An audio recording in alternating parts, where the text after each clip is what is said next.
Hello बच्चों, आज बात होगी सबसे इम्पोर्टेंट टॉपिक के बारे में, हेलो एल्केन हेलो एरीन की केमिकल रिएक्शन के बारे में। देखिए, केमिकल रिएक्शन को हमें 3 पार्ट में पढ़ना है इसमें, लेकिन सबसे पहले बात होगी बेटा सब्स्टिट्यूशन रिएक्शन की। और सब्स्टिट्यूशन में भी हम सबसे पहले बात करने जा रहे हैं न्यूक्लियोफिलिक सब्स्टिट्यूशन रिएक्शन की। तो बेटा न्यूक्लियोफिलिक सब्स्टिट्यूशन रिएक्शन क्या हुआ करती हैं? नीट एस्पिरेंट के लिए सबसे ज़्यादा इंपॉर्टेंट टॉपिक है ये।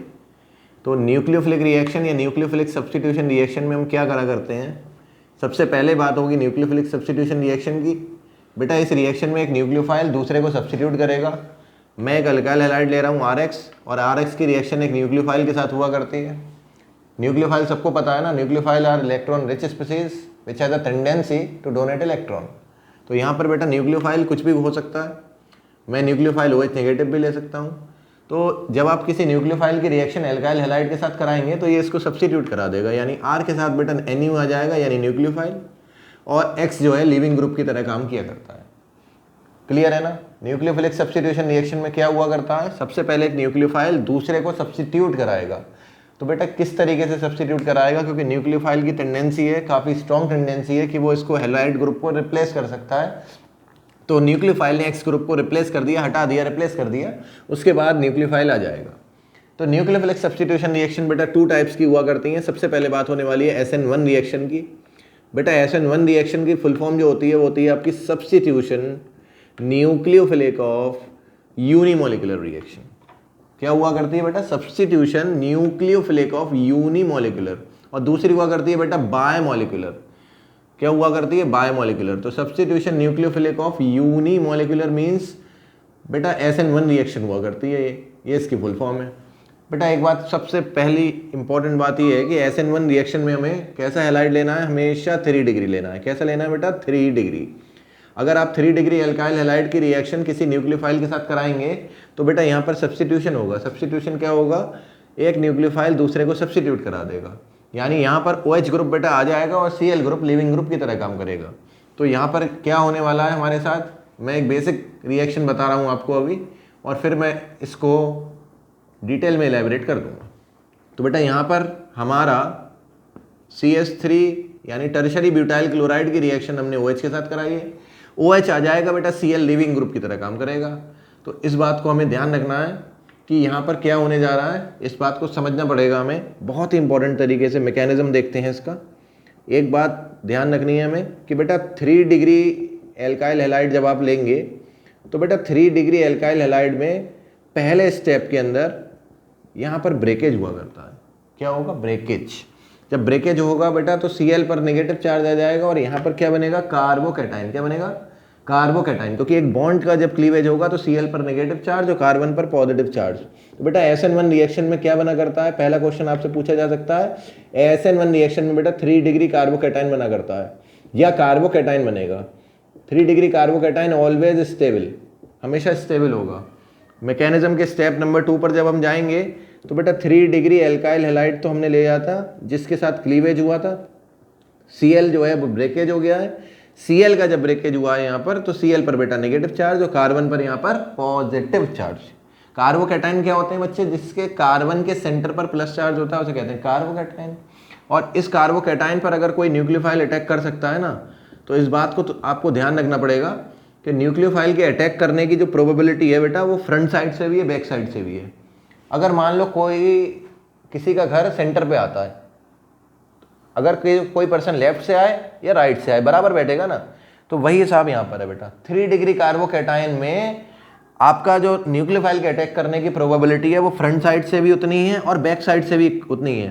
तो जब दोनों साइड से इक्वल प्रोबेबिलिटी होगी तो बेटा डेक्स्ट्रो फॉर्म भी मिलने वाली है और लीवो फॉर्म भी मिलने वाली है। आपसे पूछा जाएगा क्वेश्चन में कि SN1 किसको अकम्पनी करता है, तो बच्चों सबको बताना है SN1 सर रेजमाइजेशन को अकम्पनी करता है।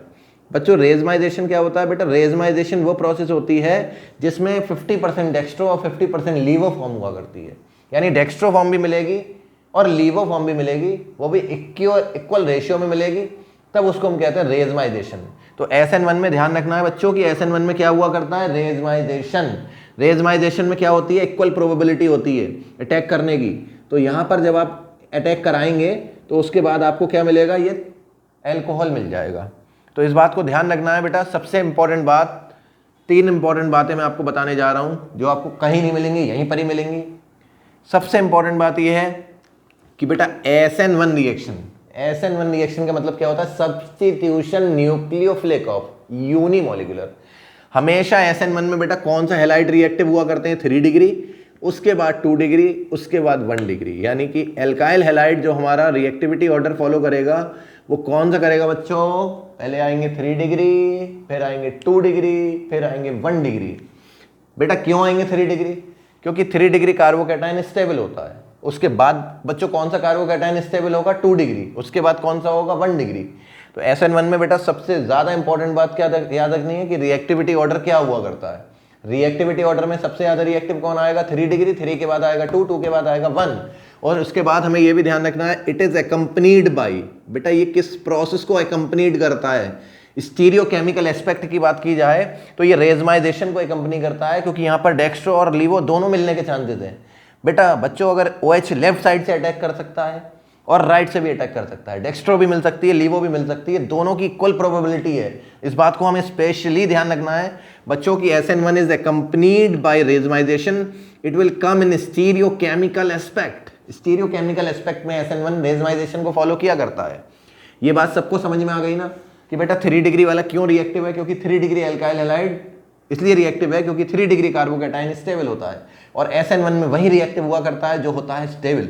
अगर मैं बात करूं बेटा इस वाले एल्काइल हैलाइड की, I am asking you that this alkyl halide और this alkyl halide, this alkyl halide और this alkyl halide, which one will undergo SN1 reaction faster? कौन बताएगा बच्चों? ए वाला, पहला वाला जल्दी रिएक्ट करेगा या दूसरा वाला? हाँ, वेरी गुड, कमेंट सेक्शन में आंसर दीजिए। बच्चे कह रहे हैं सर पहला वाला जो है कितने डिग्री हुआ करता है बच्चों? 3 डिग्री। बहुत बढ़िया, 3 डिग्री हुआ करता है। हेलोजन के साथ वाला कार्बन 3 कार्बन के साथ अटैच है, 3 डिग्री हुआ करता है, और ये हुआ करता है बच्चों 2 डिग्री। अरे SN1 में कौन रिएक्टिव होगा? अरे बहुत बढ़िया, इतना बढ़िया आंसर दिया है, सारे बच्चे होशियार हो गए। 3 डिग्री देगा। क्यों देगा बच्चों? क्योंकि 3 डिग्री कार्बोकैटायन स्टेबल होता है। बहुत बढ़िया। अगर मैं अगले क्वेश्चन की मैं आपसे बात करूं, ये I हुआ करता है बेटा, ये Cl हुआ करता है। मैं आपसे पूछ रहा हूं कि first one is more reactive और second one is more reactive, और मैं आपसे पूछूं कि this one is more reactive, third one, 3 answer दे रखे हैं। I, Cl और Br में बेटा कौन सबसे ज्यादा रिएक्टिव होगा? किसका बॉन्ड जल्दी टूटेगा? क्या सारे के सारे सेम डिग्री के हैं या अलग अलग डिग्री के हैं? वेरी गुड, सब कह रहे हैं सर सारे के सारे 1 डिग्री हैं, all are 1 degree, they all are 1 degree. Very good. So we will compare on the basis of bond dissociation enthalpy. भैया हेलोजन ग्रुप में सबसे ज्यादा जो बॉन्ड डिसोसिएशन एंथैल्पी हुआ करती है वो F की हुआ करती है। डाउन द ग्रुप जाने पर बॉन्ड डिसोसिएशन एंथैल्पी कम हो रही है। इसका मतलब बॉन्ड जल्दी क्लीवेज हो रहा है बेटा। बॉन्ड को क्लीवेज करने के लिए कम एनर्जी खर्च करनी पड़ेगी। बहुत बढ़िया। आयोडीन बेटर लिविंग ग्रुप है, आयोडीन होगा सबसे ज्यादा रिएक्टिव। बहुत बढ़िया आंसर है। मैं आपसे एक और क्वेश्चन पूछना चाहता हूं, मुझे आप ये बताइए SN1 में कौन ज़्यादा रिएक्टिव हुआ करता है बेटा? ये है CH2Cl और ये है हमारा Cl, ये है हमारा Cl। बहुत VIP क्वेश्चन है, मोस्ट VIP क्वेश्चन है आपसे। बेटा ऊपर वाला कौन सा क्लोराइड है? ऊपर वाला बेंजाइल है, वेरी गुड, और नीचे वाला क्लोरोबेंजीन है। SN1 में वही रिएक्टिव हुआ करता है जो स्टेबल हुआ करता है। एलाइलिक और बेंजाइलिक भी रिएक्टिव हुआ करते हैं, बेंजाइलिक तो बहुत ज़्यादा रिएक्टिव हुआ करते हैं। आपका आंसर क्या होना चाहिए? बेंजाइलिक। Very good. ये बहुत ज़्यादा क्वेश्चन पूछे जाते हैं आपसे कि इनमें कौन ज़्यादा SN1 शो करेगा, तो बेटा SN1 की तरफ कौन ज़्यादा शो करेगा? बेंजाइलिक, हमेशा बेंजाइलिक करेगा, क्लोरोबेंजीन नहीं करेगा। बेंजाइलिक क्लोराइड ज़्यादा स्टेबलाइज होता है। ठीक है, तो SN1 की कहानी हमने यहाँ पर ख़त्म की, और 2 इंपॉर्टेंट बात और हमारी रह गई हैं। पहली इंपॉर्टेंट बात हमने बताई कि रिएक्टिविटी ऑर्डर बच्चों क्या होगी? पहले होगी 3, फिर 2, फिर 1। 3 डिग्री क्यों रिएक्टिव होगी? क्योंकि 3 डिग्री कार्बोकैटायन होगा स्टेबल। इसके बाद ये किसको एकम्पनी करेगा? रेजमाइजेशन को करेगा। इसके बाद हमने सबसे इंपॉर्टेंट बात की कि बेटा ये फर्स्ट ऑर्डर काइनेटिक्स फॉलो हुआ करता है। First order kinetics, it follows first order kinetics. कोई बताएंगे बच्चों फर्स्ट ऑर्डर काइनेटिक्स क्या हुआ करता है? It follows first order kinetics. First order kinetics बेटा ये हुआ करता है कि rate of reaction will depend on only 1 reactant. ठीक है, तो SN1 में काइनेटिक्स कौन सा हुआ करता है? फर्स्ट ऑर्डर काइनेटिक्स होगा। फर्स्ट ऑर्डर काइनेटिक्स का मतलब समझ गए? रेट ऑफ रिएक्शन कितने रिएक्टेंट पर करेगा? 1 पर करेगा बेटा, यहाँ पर करेगा रिएक्टेंट, इस पर डिपेंड नहीं करेगा। और रिएक्शन 2 स्टेप में हुआ करती है, ये भी बात को ध्यान रखना है हमें। ठीक है, तो ये SN1 की सबसे इंपॉर्टेंट बात थी। कोई चीज़ डाउट हो, कोई क्वेरी हो तो आप पूछ लीजिए। चैनल को लाइक और सब्सक्राइब करते रहें और बेल आइकन दबाते रहें मेरे साथ और बने रहें मेरे साथ।